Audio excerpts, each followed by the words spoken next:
guys, welcome to this Mometrix video on using the correct adjective.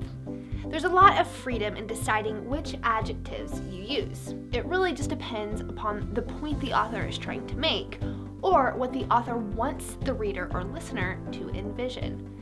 For example, someone may use certain adjectives in order to exaggerate a point, or they may use adjectives in order to be very specific.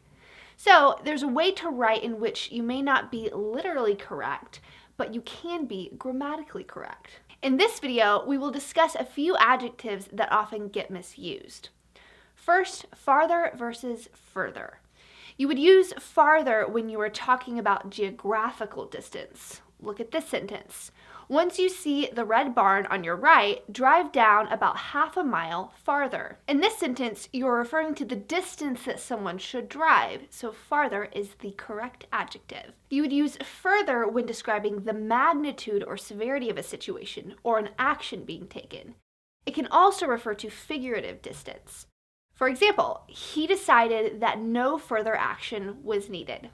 The next set of adjectives that frequently get misused are fewer and less. You should use fewer when you are referring to things that can or should have a specific measurable value or can be counted. For example, we brought fewer players to the tournament this year. In this case, we are using fewer to reference something that can be easily quantified. Less should be used when you are referring to something that is not specifically quantified, but rather you are referring to a whole. For example, there was less water in the lake this year.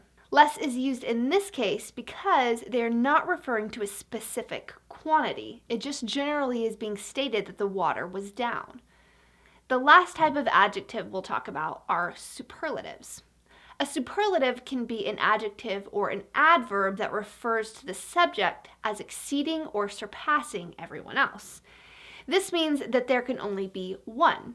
Example of superlatives are best, worst, least, most, and several other words ending in est. For example, it would be incorrect to say he is one of the best athletes. A correct way to say this might be he is the best athlete. Here's another example. The TV show we watched last night is one of the most popular shows on TV. This is incorrect. A correct way to say this would be to say the TV show we watched last night is among the more popular shows on TV. These distinctions may seem small and insignificant. Like, why does it matter? People will get the point either way. And you're probably right. However, as a writer or speaker, understanding these distinctions can help to add clarity and can help to minimize the risk of tainting your credibility. I hope that this video was helpful for you. If you enjoyed it, then be sure to give us a thumbs up and subscribe to our channel for further videos. See you guys next time.